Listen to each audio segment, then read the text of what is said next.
We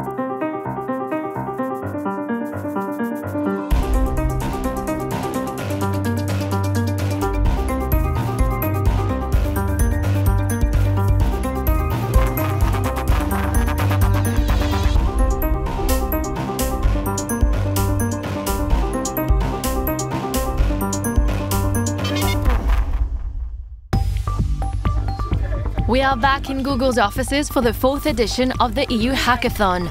Once a year, developers are getting together in Brussels to develop software related to societal issues. The theme of the 4th edition of the Hackathon is Hack for Participation, and it's all about increasing democratic participation in the EU by building tools that help people respond to consultations, find information, and basically be more involved in the European Union. And believe me, today, with all the concerns people have, EU politics is the last thing on their mind. This year, the hackathon is focused on citizen participation, the link between policy decisions made here in Brussels and European citizens. This is at the core of democracy.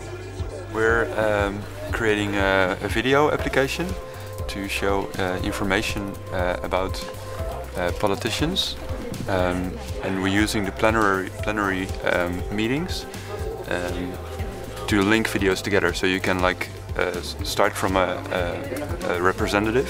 You start with the interface where you see all the people or all the topics that are being discussed in a plenary meeting, so you can browse the history of what this person has to say, so you can monitor the opinions or statements a person makes.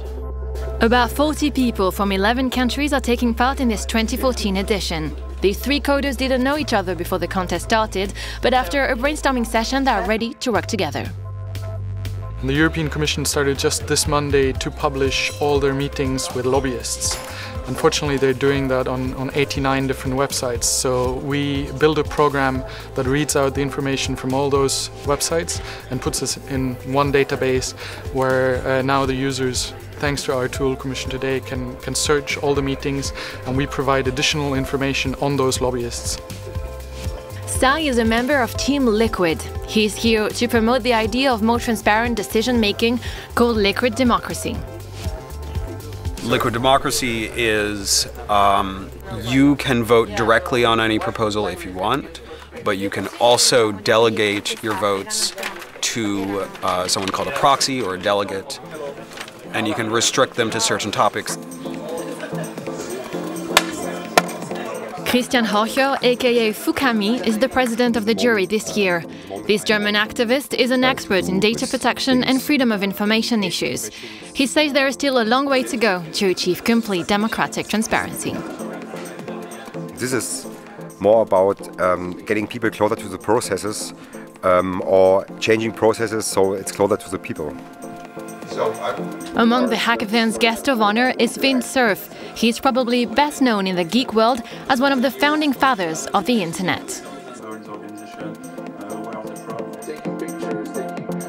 The social networking tools that are available now magnify the voice of the public in ways that were never possible before. And so we've seen the power of things like, Twitter and Facebook and Google Plus and so on. So that's one avenue for removing that shyness, because you have an opportunity to express yourself freely.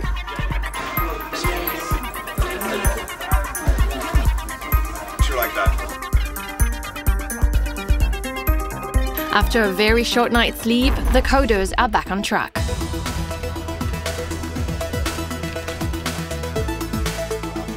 The event is recognized not only by the programmers community, but also by a growing number of decision makers.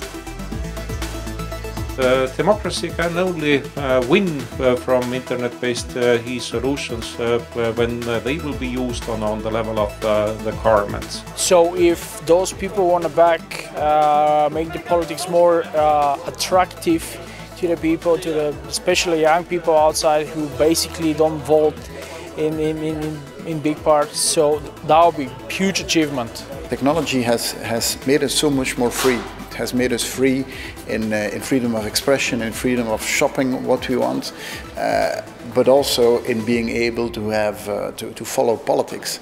And this is something that brings people closer to politics.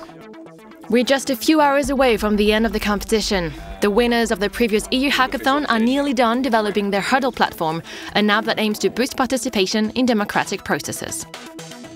We activate people because we want to make it really easy for them to participate. So we connect with their Facebook profiles and then we scan their whole Facebook for interest areas. The contestants are ready to wrap up their app development. Each of the teams now has 5 minutes to describe its project to the jury, including representatives from Facebook, Google, ICANN and Netflix. What we think is a website where automatically we need to have a parliamentary any questions you want to answer. How long does it take for a debate to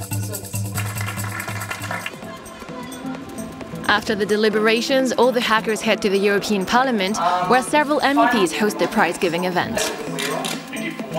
I'm really happy to see that over the last couple of years hackers have really come to the heart of political institutions, and at least some politicians have started to realize that what a hacker is simply a curious person. All these kind of events are really important for us, for the Parliament, for the European institutions. Unsurprisingly, it's Video Doc who's the final winner. The winners receive a €5,000 cash prize, which will help them bring their application idea into real-life production.